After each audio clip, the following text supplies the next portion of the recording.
This is the first in my video series about my 5 principles of retail leadership.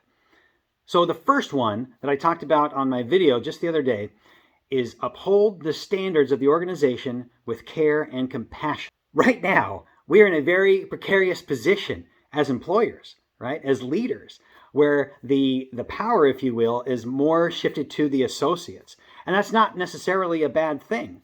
Now, I live in the Quad Cities on the Iowa side. Of course, this is where John Deere is headquartered, right? So we just witnessed this play out in many ways with John Deere and the UAW union as the workers are trying to negotiate for better terms, and the company is trying to figure out what's the best way that they're going to work with these individuals going forward. And luckily, eventually, they did come to an agreement. And I'm happy to see friends of mine who are with the UAW back at work, and I'm happy to see friends of mine who work for John Deere, not having to drive a forklift in the middle of the night in addition to their regular job. So it's an interesting dynamic to see both sides of this and how that played out. But this is playing out all over the retail industry in a lot of ways, right? We have the great resignation, this concept that there are so many associates right now who are quitting their jobs and in some cases choosing not to work at all, waiting for a better opportunity to come up or trying to create a better opportunity for themselves on their own. This isn't unique just to retail, but I think we feel it particularly strong in retail because there are companies out there, stores out there that are not able to keep their doors open because they don't have enough associates. All over town as I drive around, I see signs, now hiring, applicants inside. And these are restaurants, these are retailers, it's everywhere. An individual who wants a job right now certainly can get a job. The question is, do they want that job? Do they feel the value and the meaning behind the work that they are doing? There are certainly some greater economic forces at work right now that are driving associates to this point, this breaking point, if you will, where they are looking for something that's going to provide a more fulfilling experience in their professional life. So we've talked about why it's happening and some of the examples of things we see going on, but what do we do about it? If we are experiencing that in our own company, if you have stores where you're not able to keep the doors open because associates are not applying, associates are not staying, and you're struggling with that retention, what do you do to fix that problem? Think about all the different communications that you have with an associate of yours in a given day, in a given week, and in a given month. It's a finite number, but it's probably more communications than you realize. In a given day, you may be providing coaching multiple times to that associate. You may be providing information at several times with that associate. Within a week, you may have opportunities to provide some recognition, perhaps to have a one-on-one on a regular basis. When you look across the month, maybe you have a monthly review or you have a mid-month review. Because of the short-staffed nature of the retail industry right now, perhaps that associate is stretched very thin and having to do work for not just themselves, but multiple people. If you add up all of those different communications that you have in a given week or a given day or even a given month, odds are it's in the hundreds. Every single communication that you have with one of your associates is an opportunity to provide them with a feeling of worth and value.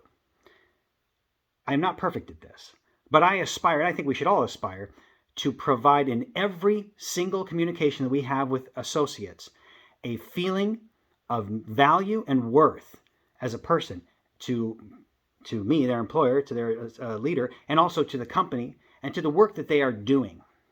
Oftentimes, we see associates who appreciate their local leader, but may not always appreciate what is being done on a company level.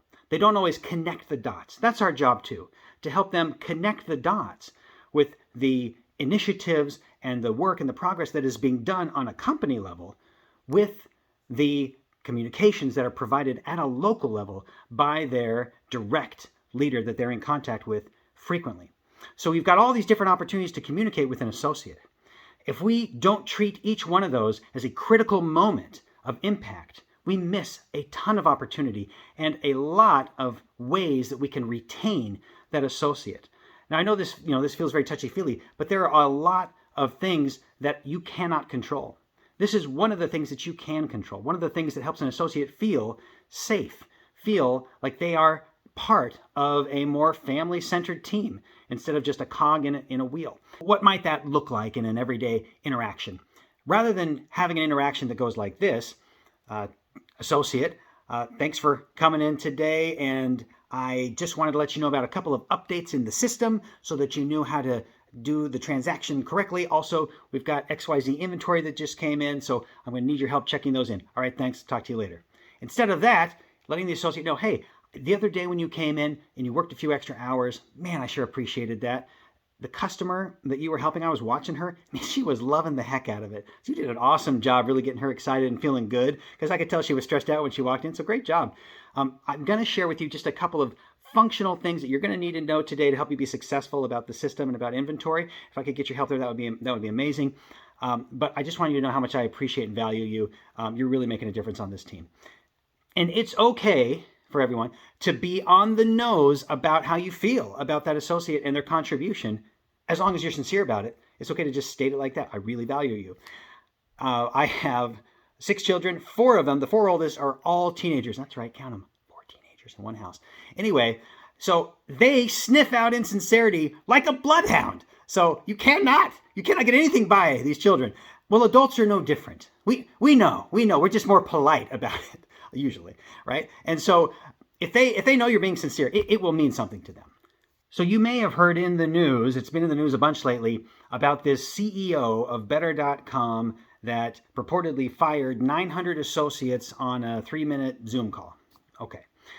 None of us probably were there, unless you just happened to have worked for him or on this video. If so, please leave a comment. That would be really interesting to hear from you. But that is something I'm going to withhold judgment on, because I'm an outsider and I don't have all the facts. But it sounds quite terrible.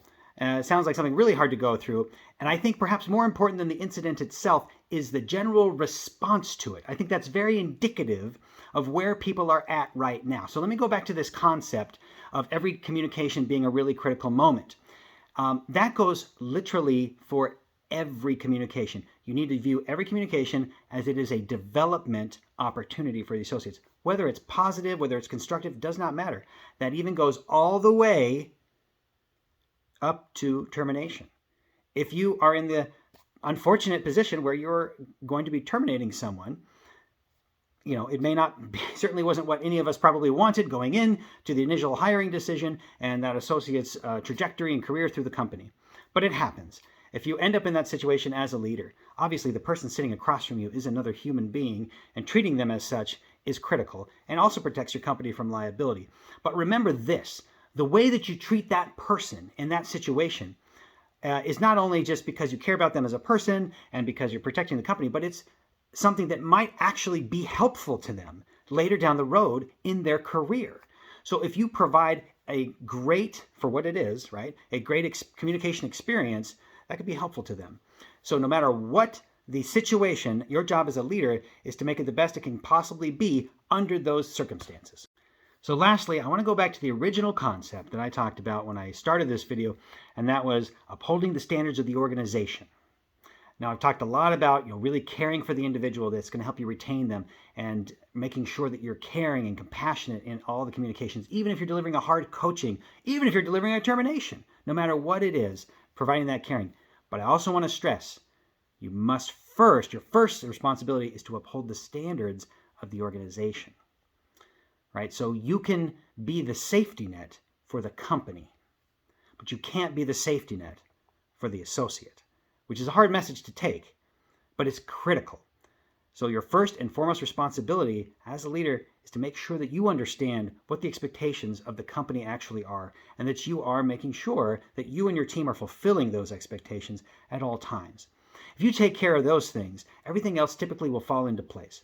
Now, I'm excited to talk to you about the next principle. It'll be in a separate video. So staff to sell, that's the second principle.